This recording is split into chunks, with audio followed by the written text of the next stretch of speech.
नमस्कार, बहुत स्वागत है आप सभी का इंडिया डेली पर। मैं हूं आपके साथ स्वप्निल वर्मा। कांग्रेस महासचिव प्रियंका गांधी अब अपने जीवन में पहली बार चुनावी राजनीति में उतरने जा रही हैं, यानी सीधे तौर पर प्रियंका गांधी चुनाव लड़ने जा रही हैं।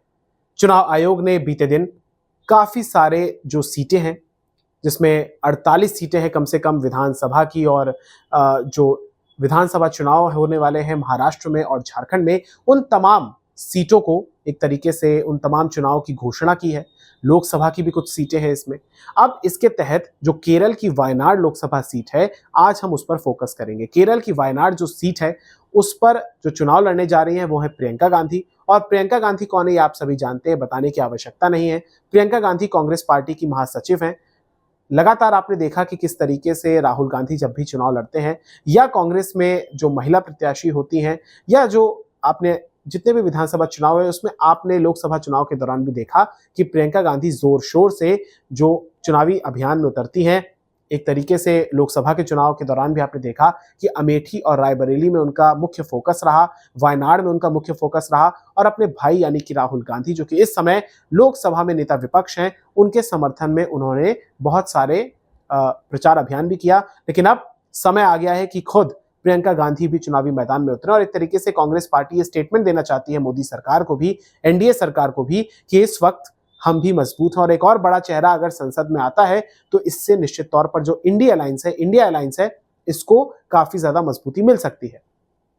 तो केरल की वायनाड सीट से प्रियंका गांधी को प्रत्याशी बनाया है लोकसभा का। मैं आपको बताना चाहूंगा कि जब लोकसभा के चुनाव हुए थे तो राहुल गांधी ने 2 सीटों से चुनाव लड़ा था। 2019 में वो वायनाड से जीते थे, अमेठी उन्होंने छोड़ दी थी। अमेठी के बाद एक तरीके से हारने के बाद वो वायनाड की तरफ गए थे, केरल में, दक्षिण भारत में, और वायनाड की जनता ने उन्हें काफी ज्यादा समर्थन दे दिया था। अब आप ये देखिए कि वायनाड से जब वो जीते तो उसके बाद जब इस बार के चुनाव हुए तो वायनाड और रायबरेली दोनों जगह से उन्होंने अपना नामांकन किया था, दोनों जगह से उन्होंने चुनाव लड़ा था, जिसमें वो जीते थे।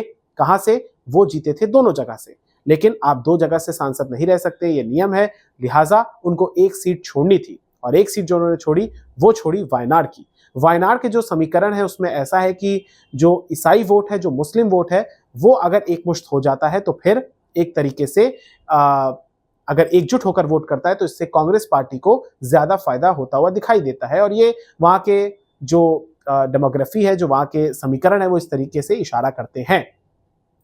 तो प्रियंका गांधी अब चुनावी मैदान में उतरेंगी। कांग्रेस अध्यक्ष जो मल्लिकार्जुन खड़गे हैं, उनकी तरफ से एक्स पर कांग्रेस के ऑफिशियल प्लेटफॉर्म पर लिखा गया कि कांग्रेस अध्यक्ष मल्लिकार्जुन खड़गे ने वायनाड लोकसभा उपचुनाव में प्रियंका गांधी और 2 विधानसभा सीट पर होने वाले उपचुनाव के लिए उम्मीदवारों का ऐलान भी कर दिया है। एक तरफ केरल में जहां 1 लोकसभा सीट है वायनाड की, तो वहीं 2 ऐसी सीटें हैं जो कि विधानसभा की, उनके प्रत्याशियों के नाम भी मैं आपको बता देता हूं। यहां पर एक है पलक्कड़, ये है राहुल मामकुठाइल, इनको यहां से उतारा गया है, और एक है चिलक्कारा जो कि एससी रिजर्व सीट है, यहां से राम्या हरिदास को उतारा गया है। और जो लोकसभा की कॉन्स्टिट्यूएंसी है वायनाड, वहां से सीधे तौर पर प्रियंका गांधी को उतारा गया है।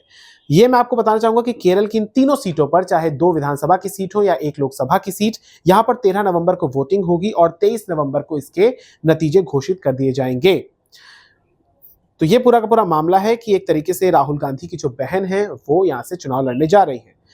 2019 में अगर हम बात करें राहुल गांधी के प्रदर्शन की, क्योंकि यहां पर भी प्रियंका गांधी का कोई भी चुनावी अनुभव लड़ने का नहीं है, हम बात करेंगे राहुल गांधी के ही केस को लेकर, और ये एक तरीके से अनुमान लगाएंगे कि अगर यही चीज रिपीट होती है तो प्रियंका गांधी के लिए एक अच्छा ऑफर होगा, अच्छा नतीजा रहेगा, और एक तरीके से आप कह सकते हैं कि एक सेफ सीट वायनाड दक्षिण भारत में कांग्रेस के लिए बन जाएगी अगर प्रियंका गांधी भी वहां से जीत जाती है। राहुल गांधी दूसरी बार जब इस बार वायनाड से बंपर वोटों से जीते तो एक चीज मुहर तो लग गई थी कि ये सेफ सीट है, लेकिन बात अगर 19 की करें तो 19 में उन्होंने वायनाड से रिकॉर्ड 4,31,000 वोटों के अंतर से जीत हासिल की थी। इतने वोट उनको नहीं मिले थे, इतने तो अंतर से वो जीते थे। इसके अलावा इस बार राहुल गांधी 3,64,422 वोटों से जीते, यानी थोड़ा सा गैप कम हुआ है, लेकिन 3 लाख से ज्यादा वोटों से जीतने का मतलब यह है कि एक तरीके से एक बड़ा जो लोगों का हिस्सा है, जो चंक है, वो उनके समर्थन में है आज भी। तो इसको देखते हुए अनुमान लगाया जा सकता है कि कांग्रेस पार्टी के समर्थन में आज भी ये सीट है, और कांग्रेस की एक मजबूत सीट के तौर पर वायनाड को देखा जा सकता है। इसके अलावा यहां पर मैं आपको बताना चाहूंगा कि जो ये ईसीआई ने ऐलान किया है, इसके बाद से अब उस सीट पर भी आचार संहिता लग चुकी है, और कहीं ना कहीं प्रियंका गांधी के लिए ये एक सुनहरा अवसर है कि अगर वो संसद में पहुंचती हैं जीतकर, तो कहीं ना कहीं एक उम्मीद कांग्रेस पार्टी को भी होगी कि एक बड़ा चेहरा वहां पर आ चुका है, तो ये एक अच्छी बात साबित हो सकती है और दक्षिण भारत में एक मजबूत किले के तौर पर वहां पर देखा जा सकता है। वायनाड सीट में कहा जाता है कि 50% के करीब जो हिंदू आबादी है और जो वहां पर क्रिश्चियंस हैं या जो वहां पर वो हैं मुस्लिम समाज के लोग, वो भी अपनी हिस्सेदारी अच्छी खासी रखते हैं। तो इससे कहा जाता है कि ये सोशल इंजीनियरिंग करने में कांग्रेस पार्टी को फायदा हो सकता है और प्रियंका गांधी हो सकता है कि संसद का चुनाव जीत जाएं और लोकसभा में प्रवेश कर लें। फिलहाल इस वीडियो में इतना ही। इस वीडियो को ज्यादा से ज्यादा शेयर करिएगा और हमारे चैनल इंडिया डेली को सब्सक्राइब करिएगा। नमस्कार।